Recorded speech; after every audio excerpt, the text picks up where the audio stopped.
Vielleicht bist du heute hier, du bist ein Supermensch, für dich ist alles perfekt im Leben, es ist dir alles gelungen, es hat dich noch nie jemand anders verletzt. Dann wünsche ich dir, dass du aus deinem Traum aufwachst oder vielleicht deine Illusion einmal überdenkst. Jeder von uns kennt so Situationen, wo etwas zerbricht im Leben, wo man verletzt wird, wo man verwundet wird, nicht äußerlich, sondern innerlich an der Seele, wo man Wunden mit sich herumträgt, Dinge, die heilen. Bei anderen, wo wir uns nicht so sicher sind oder wo wir merken, da kommt immer wieder so ein Schmerz zurück. Und deshalb finde ich auch dieses Bild so cool von unserem Jahresschwerpunkt. Das zeigt dieses Gefäß, dieses irdene Gefäß, diesen Tonkrug. Und er hat Risse drin, er hat ein Loch und er ist kaputt. Aber was hier auffällt, ist nicht das Loch, sondern dass da etwas herausscheint. Dass da etwas drin ist, was größer ist, was herrlicher ist, was mehr Kraft entfaltet. Und ich will euch einladen, dass wir uns Zeit nehmen heute, die nächste Zeit, die nächsten Sonntage, um über unsere eigenen Wunden, Zerbrüche nachzudenken. Vielleicht bist du jetzt hier und denkst, ja, das wird vielleicht gar nicht so gemütlich. Das kann gut sein. Es kann sogar herausfordernd sein, darüber nachzudenken. Es macht etwas mit uns. Es geht um unsere Seele, um unser Innerstes. Aber zwei Sachen sind besonders wertvoll dabei. Nämlich das erste ist, Gott interessiert sich für unsere Seele. Er interessiert sich dafür, wie es uns geht.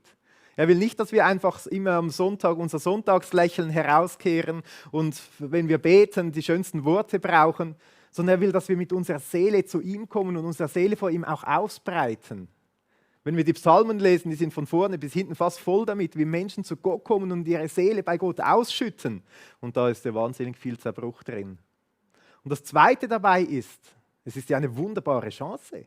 Es ist ja eine Chance, dann Heilung zu erfahren, dass Wunden heilen können. Und wie gut ist das? Wie gut ist das, wenn das, was zerbrochen ist, wieder ganz werden kann? Wenn das, was schmerzt, Heilung erfahren kann und uns vielleicht sogar stärkt, nicht mehr schmerzt. Und deshalb ist es wichtig, dass wir uns Gedanken dazu machen, auch ganz persönlich, dass wir uns auch zusammen mit Gott Gedanken dazu machen, dass er auch zu uns sprechen kann, dass er auch wirken darf, weil es ist so viel Chance drin, so viel Potenzial. Und deshalb will ich auch gleich beten, dass Gott unsere Herzen heute berühren darf. Danke, guter Vater im Himmel, dass du dich für uns interessierst, dass du nicht nur die schönen Seiten von uns willst, sondern dass du auch Interesse hast daran, wie es uns geht, wie es unserer Seele geht, wo Verletzungen auch da sind, wo Wunden da sind, wo Schmerzhaftes da ist. Dort, wo wir manchmal selber nicht wissen, wie wir damit umgehen sollen oder was wir tun sollen. Danke, dass wir mit allem zu dir kommen dürfen. Und wir bitten dich, dass du uns heute einfach das sagen oder mitgeben kannst, was du für uns bereit hast. Mach unsere Herzen offen dafür. Danke für deine Gegenwart, jetzt in diesem Moment. Amen. Ja, ich habe gesagt, von diesem Vers, den wir hier auf diesem Flyer drauf haben, und das wollen wir natürlich zusammen auch lesen. Ich habe das mitgebracht, 2. Korinther 4, Vers 7. Wer die Bibel hat, schlag sie bitte auf und wollen wir da mal diesen Abschnitt reingehen und schauen, was denn hier alles so steht. Da heißt es, wir haben aber diesen Schatz in irdenen Gefäßen, damit das Übermaß der Kraft von Gott ist und nicht aus uns. Da steckt schon wahnsinnig viel drin in diesen wenigen Worten. Wir fragen uns jetzt ja, wer ist denn dieses Wir? Wer meint der Schreiber hier? Das ist Paulus, der diesen Brief geschrieben hat. Ein Mann, der herumgezogen ist, Gemeinden gegründet hat, Gott gedient hat und er sagt jetzt wir. Da meint er sich, da meint er die Gemeinde, an die er schreibt. Also er spricht eigentlich Leute an, die an Jesus Christus glauben. Er spricht auch Christen an. Wir haben diesen Schatz. Er spricht von einem Schatz. Was für einen Schatz meint er denn? Auch da müssen wir genau hinschauen, was für einen Schatz haben Christen in sich. Ein Vers vorher beschreibt Paulus diesen Schatz. Wer Zeit hat, kann auch mal den ganzen Abschnitt lesen, das wird da richtig schön ausgeführt. Im Vers vorher steht, denn so wie Gott einmal befahl, Licht soll aus der Dunkelheit hervorbrechen, so hat sein Licht auch unsere Herzen erhellt. Jetzt erkennen wir klar, dass uns in Jesus Christus Gottes Herrlichkeit entgegenstrahlt. Also mit anderen Worten, Paulus sagt, wenn jemand Christ wird, dann erlebt er, was Jesus bedeutet. Dass Jesus die Herrlichkeit von Gott schon ein bisschen zeigt, jetzt und in unser Leben hineinlegt und hinausstrahlt. Es macht auch absolut Sinn, wenn wir dieses Bild vor uns haben, mit diesen Strahlen, was da herauskommt. Vielleicht bist du auch hier und du sagst, ja Christ, da wirst von Christen die reden. Ja, wieso immer da? Haben die jetzt etwas mit diesem Jesus, mit diesem Licht, mit dieser Herrlichkeit und so weiter? Und vielleicht spürst du jetzt ein bisschen, wieso Jesus uns Christen immer so wertvoll ist. Er bringt etwas in unser irdisches Leben hinein, das wir selber nicht machen können, das wir von uns aus nicht haben können, das für uns eigentlich das Irdische übersteigt, etwas Übernatürliches, das hineinkommt. Jesus selber hat dieses Bild vom Licht immer wieder gebraucht. Im Johannes 8, Vers 12 hat Jesus selber gesagt, er sagt da, Jesus redete nun wieder zu ihnen und sprach, ich bin das Licht der Welt. Wer mir nachfolgt, wird nicht in der Finsternis wandeln, sondern wird das Licht des Lebens haben. Ich meine, aus dem Alltag ist das Bild mit dem Licht ist ja uns absolut logisch und vertraut. Jeder, der herausgeht aus der Haustür, hofft, dass ein bisschen Licht da ist, weil sonst weiß man nicht, wo man hinläuft. Man braucht irgendein Licht, oder? Also als ich heute Morgen losgegangen bin mit meinem Trotti, war ich sehr froh, hatte es Licht, weil sonst wäre ich nicht gut hier angekommen. Ich weiß nicht, wie es euch gegangen ist. Ist logisch, man muss sehen, wo man hingeht. Und jetzt meint ja Jesus hier nicht das Licht, dass wir etwas sehen mit unseren biologischen Augen, sondern meint ein Licht für unseren Lebensweg. Was haben wir für ein Licht für unseren Lebensweg? Das ist noch ein spannendes Thema. Oft hat man ja Ideen, wo man hin will, wo man herkommt. Man hat Vorstellungen dazu, wo das Ganze hinführen soll. Man hat Orientierungspunkte. Aber ich denke, die meisten kennen so Momente, wo wir uns fragen, ja, wo geht das wirklich hin? Oder wo man aufsteht am Morgen und man macht das Morgenbrötli oder was auch immer und denkt, wieso eigentlich gehe ich heute arbeiten? Da gehe ich wieder nach Hause, wieder ins Bett und schlafe und am nächsten Tag geht es wieder gleich weiter. Wozu soll das alles sein? Wo führt das alles hin? Es kommt einem vor wie so eine Finsternis. Und ich denke auch noch an einen anderen Moment im Leben. Wenn wir älter werden, wenn wir daran denken, oh, irgendwann ist es zu Ende hier auf dieser Welt. Und irgendwann werden wir einen Weg antreten, den uns niemand begleiten kann, wo uns niemand an der Hand nehmen kann und ein Licht sein kann. Wenn wir sterben, was kommt dann? Für viele Menschen ist das einfach Finsternis. Keine Ahnung, was dann passiert, aber alleine, auf sich allein gestellt. Und jetzt sagt da Jesus, er ist das Licht des Lebens. Er will Licht bringen. Jetzt wissen wir von Jesus, dass Jesus gestorben ist. Und er ist auch auferstanden. Er kennt sogar den Weg durch den Tod hindurch. Er ist der uns sogar Licht sein kann in den dunkelsten Momenten in unserem Leben. Und er sagt, ich will euch Licht des Lebens bringen. Wer mir nachfolgt, das bedeutet, wer zu Jesus kommt und sagt, Jesus, ich merke, ich brauche deine Vergebung, um wieder zu Gott kommen zu können. Ich habe nicht alles gut gemacht im Leben, du warst mir sogar gleichgültig und ich wollte selber mein Licht sein. Jesus, vergib mir. Und dann sagen, Jesus, werde jetzt du der Herr in meinem Leben. Ich will dir nachfolgen. Und dann ist so diese Verheißung, dass Jesus das Licht des Lebens wird. Das Licht, das aus einem heraus scheint. Und ich denke, gerade jetzt, wenn wir über Zerbruch und Wunden und Schmerzen nachdenken, ist das die allerbeste Grundlage, die wir haben können, wenn Jesus in unserem Leben drin ist. Wenn er sein Licht gibt, wenn er eine Perspektive und eine Hoffnung gibt, die über diese Welt hinausgeht. Und ich will dich ermutigen, wenn du hier bist und über deine Schmerzen, über deinen Zerbruch nachdenkst, fange ich genau bei diesem Punkt an. Was ist dein Orientierungspunkt im Leben? Was ist deine Grundlage? Wo wirst du hingehen? Gibt es etwas, das dir Halt gibt über diese Erde hinaus? Hast du Jesus persönlich kennengelernt? Hast du ihn um Vergebung gebeten für deine Schuld? Hast du ihn in dein Leben aufgenommen? Folgst du Jesus nach? Wie wir gelesen haben, Paulus schreibt, wir sind irdene Gefäße. Das heißt nicht, dass alles gut wird. Es bleibt vieles zerbrechlich. Aber es gibt eine ganz, ganz andere Grundlage.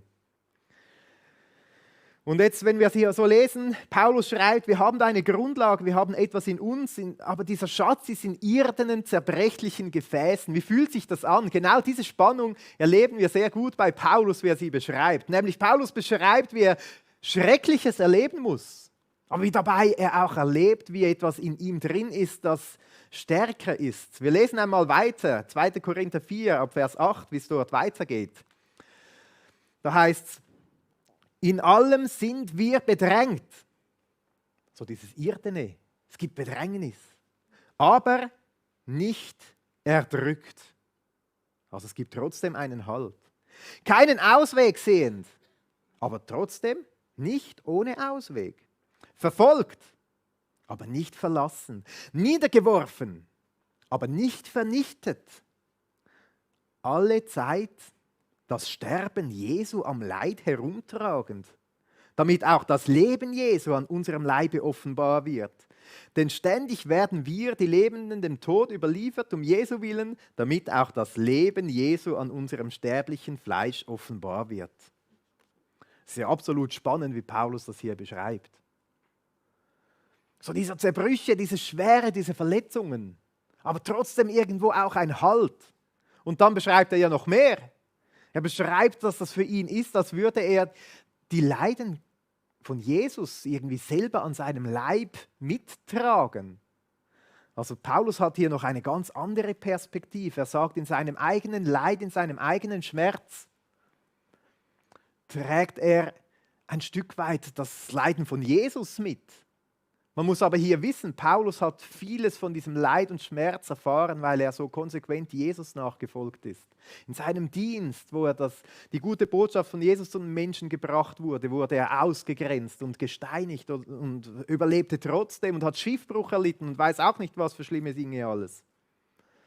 Und er sagt, in all diesen Dingen trage ich das Sterben Jesu an mir. Die Menschen sehen, wie zerbrechlich ich bin. Ich leide quasi wie mit Jesus mit. Das ist noch eine ganz spannende Perspektive. Ich kann das irgendwie gar nicht ganz verstehen, aber Paulus sagt, die Menschen sehen wie das Leiden von Jesus an mir und darin aber auch die Kraft von Jesus. Das Leben, das Jesus gibt. Weil es nicht von diesen Äußerlichkeiten abhängig ist, sondern weil es von drinnen herauskommt und stärker ist als all diese Dinge. Wenn ich hier so ein Prinzip jetzt für uns herausleiten würde, dann bedeutet das, dass Christen sich nicht dadurch auszeichnen, dass sie Supermans sind und Superfrauen, da alles perfekt gelingt. Keine Schmerzen, keine Verletzungen, keine Wunden, nichts. Sondern Christen zeichnet mehr das aus, wie sie mit ihren Wunden umgehen, was sie damit machen und wie sie Heilung auch erfahren dürfen von Gott. Und da wollen wir heute zusammen genau auch hinschauen, was sind das so für Wunden, die uns bewegen, beschäftigen können. Wie gehen wir damit um? Wie hat das vielleicht auch Paulus gemacht? Wenn wir über das Thema Wunden nachdenken, das können alltägliche Dinge sein.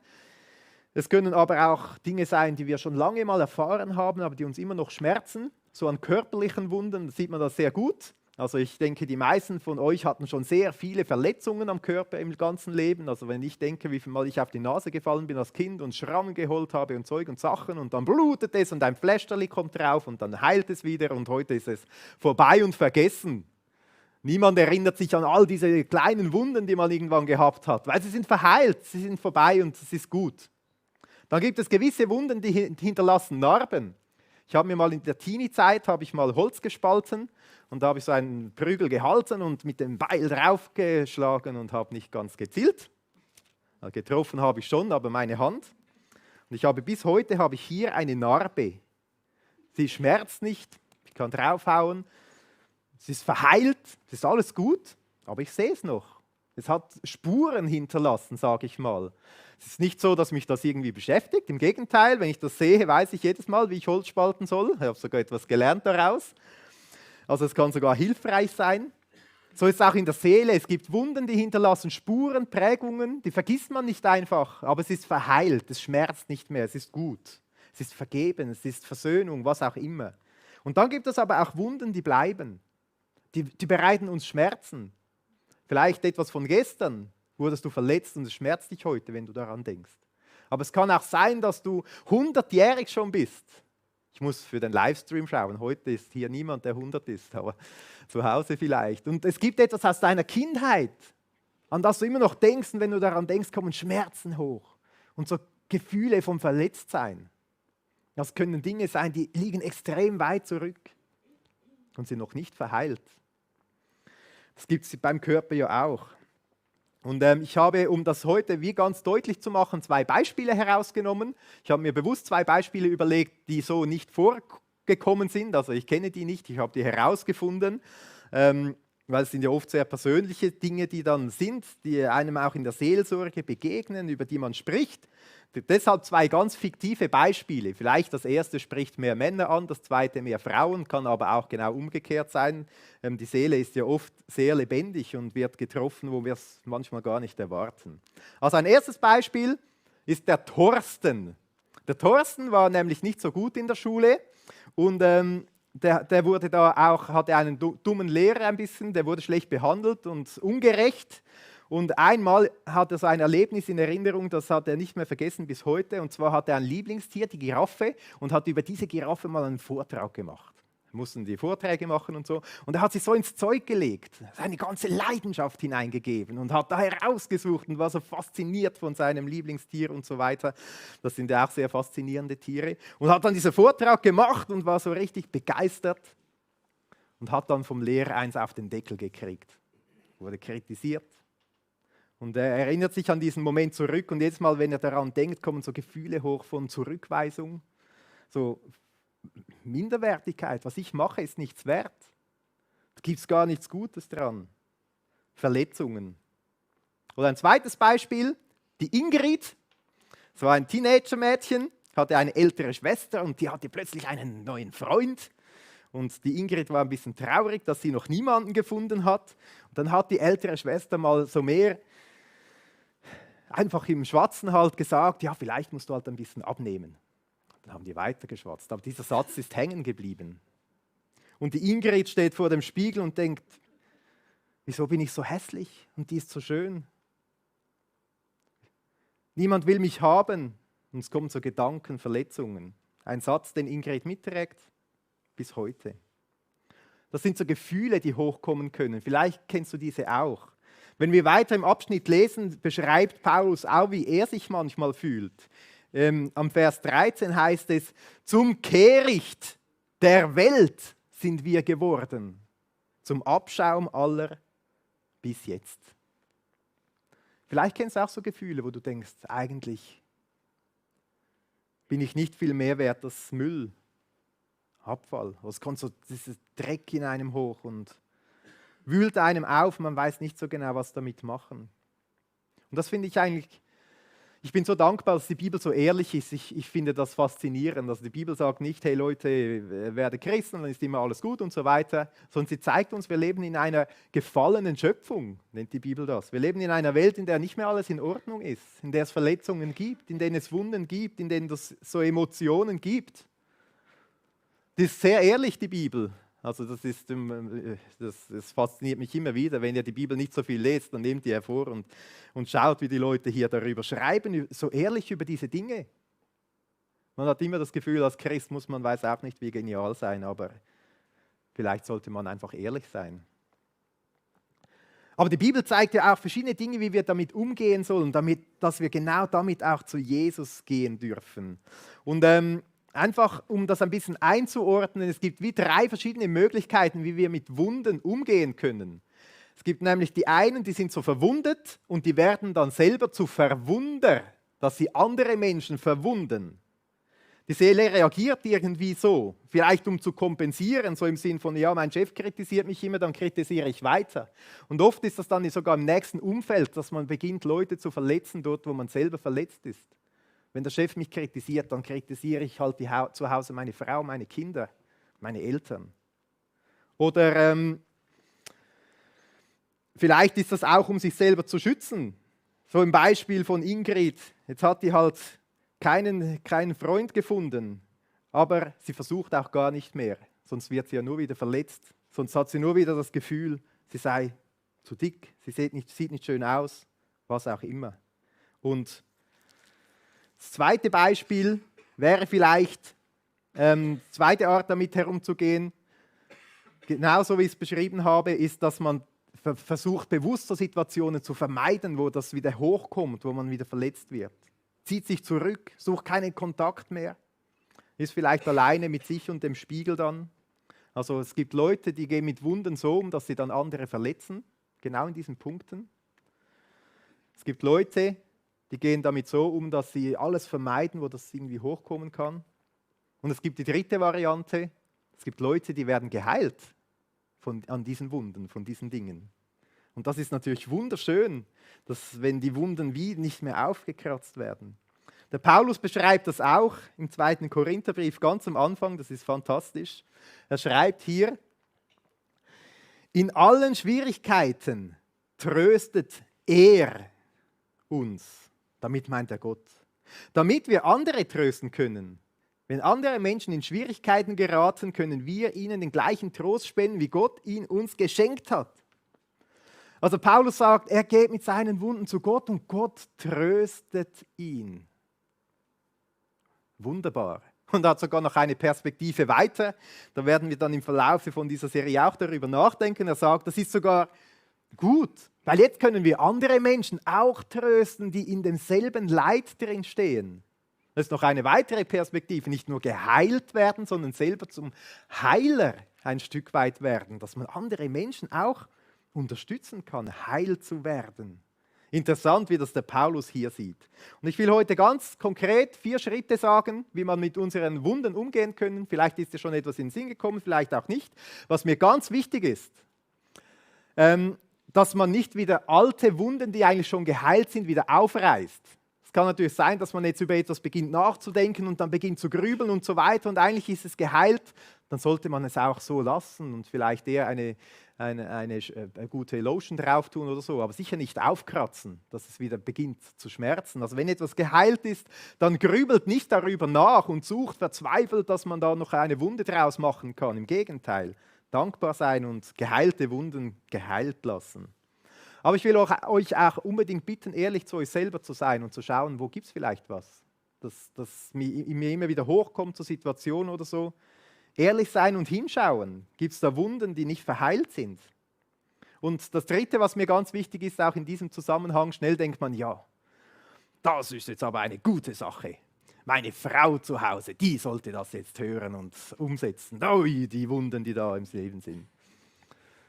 Ich will euch ermutigen, das genau nicht zu tun, sondern euch selber auf den Prüfstand zu stellen. Euch selber vor Gott zu reflektieren, gibt es da Wunden?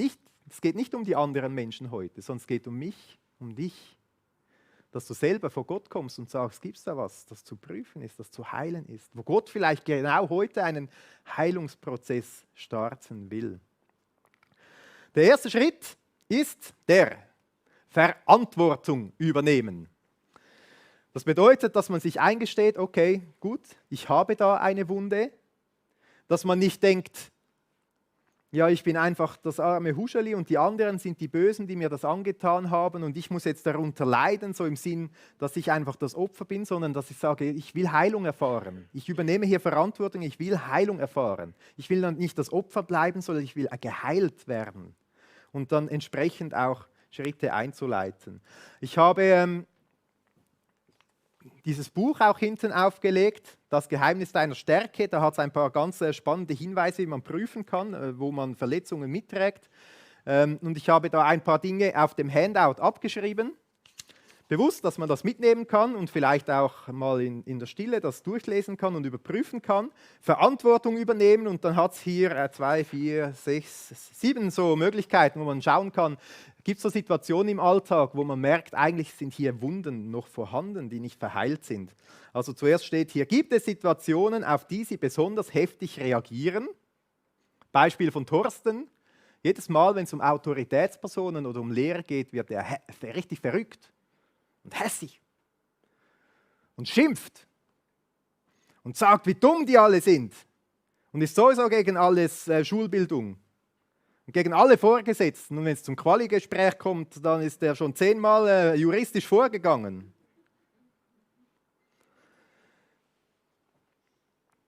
Oder eine Kritik. Da heißt es dann, dass man besonders heftig reagiert auf eine Kritik. Dann sagt die Frau zu Hause vielleicht mal ganz sanft und fein, weil sie das ja weiß, zum lieben Thorsten: Hey Thorsten, wenn du auf dem Klo warst und dein Geschäftli gemacht hast, mach doch mit der Klobürste, weil der es nie machte. Und er rastet völlig aus. Völlig unverhältnismäßig, oder? Das wäre so eine Situation, wo jetzt der Thorsten merkt, okay, hier ist was. Hier muss ich mal genauer hinschauen. Was ist eigentlich los hier? Was sind das für Verletzungen, die ich mittrage? Oder ein Punkt, der hier schon steht: Hat sie Kritik übermäßig stark getroffen oder haben sie sich beleidigt zurückgezogen? Haben sie im Stillen geschworen, diese Person in Zukunft aus dem Weg zu gehen? Vielleicht die Ingrid, die merkt, sie geht immer allen aus dem Weg, sobald es ein bisschen persönlicher wird. Sie schaut, dass es oberflächlich bleibt, dass sie nie mehr verletzt wird, dass ihr niemand mehr sagen kann, dass sie nicht schön ist. Hat sie Kritik übermäßig stark getroffen? Es kann ja sogar sein, dass jemand der Ingrid ein Kompliment macht. Hey, du hast so schöne Haare heute. Und sie denkt, boah, und der Rest ist alles hässlich. Also, das Handout, da stehen diese Dinge drauf und ich will euch ermutigen, das mal durchzugehen und schauen, ist etwas, was euch voll anspricht und ihr merkt, hey, ja stimmt, hier muss ich mal hinschauen. Hier geht es nicht mehr darum, einfach die Auswirkungen anzuschauen, sondern die Wurzel. Was ist eigentlich für eine Verletzung da? Was könnte für eine Wurzel da sein? Ist übrigens auch im YouTube digital schön verlinkt. Man kann das auch direkt dort herunterladen und kann sich mal so prüfen. Also erster Schritt, Verantwortung übernehmen, hinschauen. Gibt es Wunden, die da sind? Zweiter Schritt, Begleitung holen. Es ist ganz wichtig, dass man mit so Verletzungen nicht alleine unterwegs ist. Grundsätzlich hat Gott uns Menschen nicht als Einzelgänger geschaffen. Das ist so ein Produkt unserer heutigen individualistischen Gesellschaft. Jeder muss selber schauen, dass er alles wieder auf die Reihen kriegt und erst wenn alles perfekt ist, darf man wieder unter die Leute oder so. Manchmal denkt man so. Aber eigentlich ist genau das Gegenteil gut, wenn man Begleitung sucht, um nicht alleine unterwegs zu sein. Meine Kinder, wenn sie sich ein bisschen Blüten tun die Blumen. Bluten, so. Wenn sie ein bisschen bluten irgendwo, nur ein bisschen, dann kommen sie zu mir und ich mache ein Pflästerli drauf und dann ist das alles wieder perfekt und gut, oder? Oder wenn es etwas Schlimmeres ist, gehen wir zum Arzt, ist klar.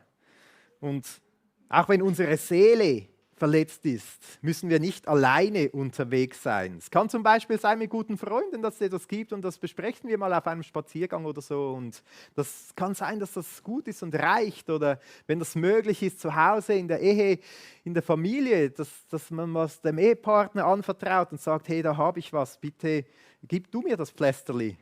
Oder auch in der Kleingruppe. Wenn es Dinge gibt, die man in einer Kleingruppe besprechen kann und auch füreinander für Verletzungen da sein kann. Es ist so eine coole Chance von Kleingruppe, wenn man miteinander unterwegs sein kann und nicht nur Bibel lesen, sondern auch wirklich das Leben, den Glauben teilen kann. Oder natürlich mache ich auch Werbung für unsere Gesprächsbox. Wenn man seelsorgerlich mit etwas umgehen will, wir haben gute Leute heute und immer bei uns, die auch so Gesprächsboxen anbieten, kann man einfach drauf surfen, eine Gesprächsbox buchen, kann man mal vorbeigehen, eine Stunde oder wie lange es braucht, das zusammen besprechen, vor Gott bringen und dann das so Gott auch hinlegen. Also eine Möglichkeit von Begleitung auch. So Begleitung funktioniert im meisten Fall sehr ähnlich, dass man, ich sage hier so 5 Schritte, wie das aussehen kann, ganz bewusst. Unsere Seelsorger wissen natürlich, wie das geht, aber vielleicht kommt jetzt zu Hause dann gleich der Ehemann zu dir und sagt, hey, ich habe da etwas und dann weiß man ein bisschen, wie man damit umgehen soll. Also das Wichtigste ist, dass man auch zusammen hinschaut, was könnte denn der Ursprung sein? Was löst dieses Gefühl aus? Wo ist die Verletzung passiert? Wo ist so eine Zurückweisung passiert oder das Selbstwertgefühl wurde angeknackt? Also dass man wirklich schaut, wo kommt das eigentlich her? Das Zweite ist, dass man das auch ausformuliert, dass man sagt, ja stimmt, der Thorsten vielleicht stimmt, ich fühle mich ungerecht behandelt. Und immer wieder fühle ich mich ungerecht behandelt und es kommt von diesem Erlebnis her. Das Dritte ist, dass man damit zusammen zu Jesus geht und einen Tausch am Kreuz macht. Da komme ich dann gleich noch dazu. Das Vierte ist, dass dort, wo es nötig ist, dass es auch einen Prozess der Vergebung geben kann, dass der Thorsten seinem damaligen Lehrer vergeben kann. Wenn möglich sogar vielleicht Versöhnung. Fünftens, dass man ermutigt wird oder schaut, wie gehe ich jetzt damit um? Wie kann da wieder Lebenskompetenz zurückkommen? Also das so ganz kurz, wie so eine Begleitung aussehen kann. Und ich habe 2 ganz interessante Zitate dazu mitgebracht.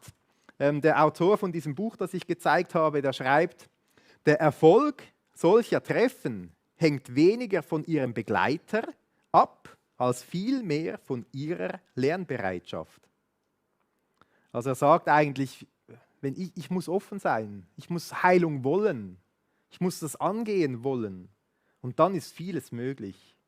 Und der Therapeut und Leiter von einem Beratungszentrum, der Peter L. Steinke, der sagt, es gibt keine großartigen Therapeuten, nur großartige Ratsuchende. Also wenn du vielleicht auch eine Wunde hast und du warst schon in der Seelsorge und bei einem Freund, einen guten und in der Beratung und an 10 verschiedenen Stationen, aber bist immer weitergegangen, dann ist vielleicht auch der Punkt, dass es gar nicht am Berater liegt, der schlecht ist, sondern an dir. Dass du gar nicht an dir arbeiten willst, dass du gar nicht die Wurzel vor Gott bringen willst oder keine Heilung erfahren willst, dass du dich in der Opferrolle noch recht wohl fühlst, weil du dann auf die anderen zeigen kannst, weil die sind ja schuld.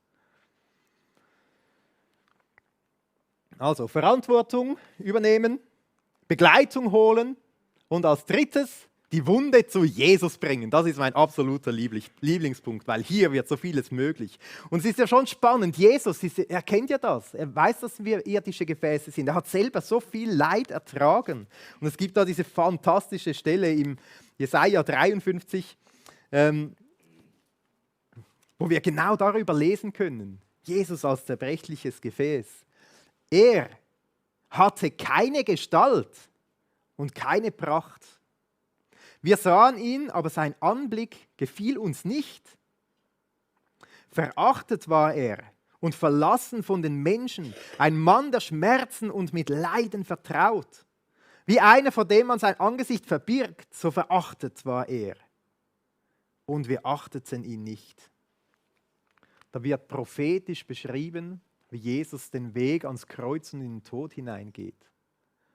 Also Jesus, er ist eigentlich der Urtypus von einem Menschen, der verachtet wird,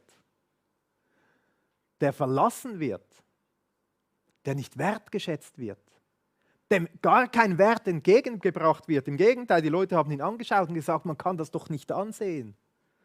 So hässlich. Er ist der Urtyp von Mensch, der Leid und Schmerz trägt.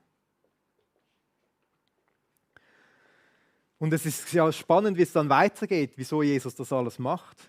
Im Vers 4. Fürwahr, er hat unsere Krankheit, oder man könnte auch übersetzen, unser Leiden getragen und unsere Schmerzen auf sich geladen. Unsere Schmerzen, unser Verletztsein, das, was uns trifft, hat er auf sich geladen. Wir aber hielten ihn für bestraft, von Gott geschlagen und niedergebeugt. Doch er wurde um unserer Übertretung willen durchbohrt, wegen unserer Missetat zerschlagen. Die Strafe lag auf ihm, damit wir Frieden hätten. Und durch seine Wunden sind wir geheilt. Also diese Stelle zeigt wunderschön, dass Jesus einerseits unsere Schuld, unsere Sünde ans Kreuz getragen hat, aber sie zeigt auch, dass er unseren Schmerz und unser Leiden, unsere Krankheit, nicht nur unsere körperlichen Krankheiten, sondern auch unsere seelischen, getragen hat. Faszinierend. Konkret bedeutet das für mich, dass ich mit meinen Wunden zu Jesus gehen kann, dass ich sie ihm geben darf. Stell mir das so vor, wie ich am Kreuz stehe und der verwundete Jesus hängt hier und ich sage, Jesus, ich gebe dir meine Wunden, trag sie und ich lege sie so wie bewusst in seine Wunden hinein, in seine durchbohrten Hände vielleicht, in seine zerstochene Seite. Es ist ein Geheimnis, was dann passiert. Man kann das nicht genau beschreiben. Aber in dem Moment passiert etwas Übernatürliches, wie Gott meine Wunden berührt, wie er beginnt zu heilen, wie es irgendwie gut tut. Und ich habe vorhin gesprochen vom Tausch am Kreuz. Ich komme zu Jesus und ich bringe meine Wunden und ich nehme etwas mit. Jesus will uns Frieden schenken, heißt es da. Frieden mit Gott natürlich, aber auch mit unseren Situationen des Alltags, dort wo kein Frieden herrscht. Um das auch an diesen Beispielen zu zeigen, der Thorsten zum Beispiel, der kommt zu Gott und er bringt diese Wunde. Ich wurde ungerecht behandelt. Jesus trägt das. Er ist der, der wirklich ungerecht behandelt wurde. Mehr als jeder Mensch jemals auf dieser Welt. Und dann merkt er, dass Gott ihm neue Gerechtigkeit schenkt. Dass Gott ihm Wertschätzung schenkt. Dass Jesus sagt, hey, dein Lehrer damals mit der Giraffe, der hat diese Leidenschaft nicht gesehen, aber ich weiß doch, was du alles gut kannst. Und ich bin so stolz auf dich und ich habe dich begabt und da ist so viel Wertvolles in dir. Und er lässt ihn einfach nicht leer zurückgehen, den Thorsten, sondern mit einem neuen Wert. Oder die Ingrid, die kommt und sagt, Jesus, ich bringe dir diese Wunde, dass ich nichts wert bin, dass ich nicht schön bin, nicht gut gemacht, der Minderwertigkeit. Und dann sagt Jesus, gut, und jetzt liest Psalm 139 zum Beispiel. Und die Ingrid merkt, hey, eigentlich hat ja Gott ein ganz anderes Bild von mir, was der da Wunderbares geschaffen hat. Und sie geht weg und weiß, ich bin ein wunderbares, einmaliges Geschöpf von Gott. So könnte ein Tausch am Kreuz aussehen. Da gäbe es jetzt natürlich ganz viele Beispiele. Es sind immer Wege und Prozesse, wo man unterwegs ist. Also, wir dürfen mit unseren Wunden zu Gott kommen und ihm bringen. Zum Schluss, wir sind irdene Gefäße. Vielleicht hast du jetzt gemerkt und in den nächsten Tagen merkst du doch, da ist eine Wunde da. Wirst damit umgehen. Es gibt ganz verschiedene Möglichkeiten. Ich habe 3 konkrete Schritte gezeigt. Wir dürfen Verantwortung übernehmen. Wir sollen Verantwortung übernehmen. Wir sollen Begleitung suchen, wie auch immer die aussieht. Und wir sollen damit zu Jesus gehen. Wir sollen es ans Kreuz bringen, zu Jesus. Wie das ganz konkret auch aussehen kann, ich habe hier ein paar Next Steps für dich. Überlege selber, was hat dir Gott aufs Herz gelegt, was hat er etwas angesprochen, wie könnte dein nächster Schritt hinführen. Vielleicht sagst du, ja, ich will mal genau hinschauen, ich nehme dieses Handout und schaue mir mal diese Punkte an und schaue, wo das es mich anspricht, wo ich vielleicht mal genauer hinschauen soll. Vielleicht gibt es auch einen anderen Punkt, einen Gebetskalender habe ich hinten auch viele aufgelegt. Wir sind ja in der Zeit vor Ostern und viele nutzen diese Zeit zum Fasten oder zum Beten, um bewusst zu Gott zu kommen. Und es gibt von verschiedenen Verbänden, die haben so eine Gebetsbroschüre hingelegt und da geht es um Heilung unter anderem. Und nicht nur um körperlich, sondern auch innerliche und ich finde das spannend, gerade heute, 20. März, hier steht Psalm 18, es umfingen mich Bande des Todes, in meiner Bedrängnis rief ich zum Herrn und mein Schrei vor ihm drang an seine Ohren und er führte mich heraus ins Weite. Und dann hat es ein paar Anmerkungen, was wir jetzt damit machen dürfen, wie wir das bewegen dürfen, was es vielleicht anspricht. Beten wir, dass angesichts aktueller Mauern und dass wir sie mit Gott überspringen dürfen, wie es dann auch im Psalm 18 heißt. Also wenn du einfach mit diesem Thema auch unterwegs sein willst und eine Unterstützung brauchst, dass du so einen Gebetskalender mitnehmen und jeden Tag einen Vers lesen. Vielleicht gibt es hier eine Inspiration, die dich anspricht, die liegen auch hinten auf.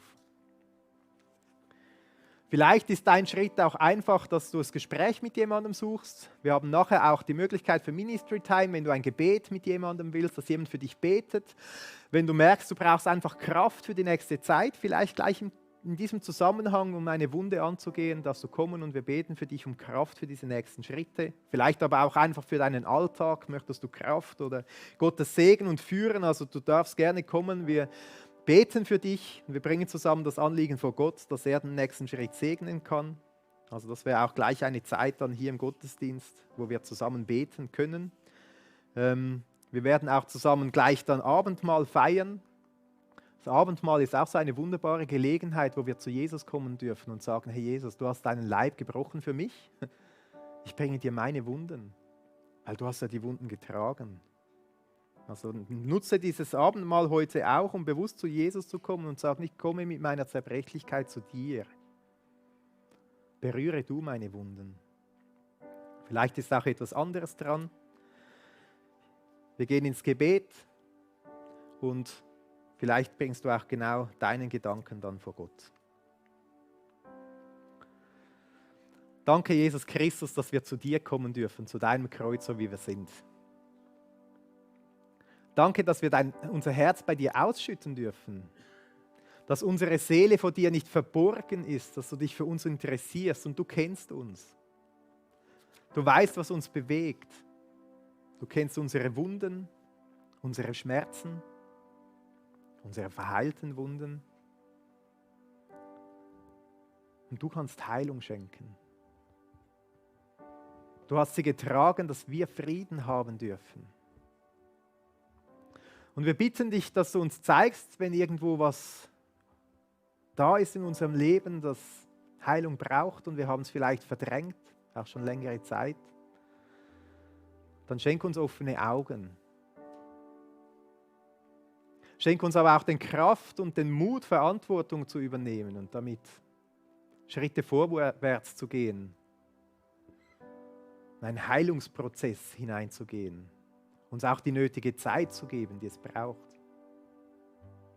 Und Jesus, wir wollen dir Danke sagen, dass wir wirklich alles zu dir bringen dürfen. Wir müssen nichts vor dir verstecken, du weißt es eh schon. Und wir dürfen es vor dir ausschütten und den Blick auf dich richten, Jesus. Du hast unsere Wunden getragen, auf dass wir heil sein dürfen.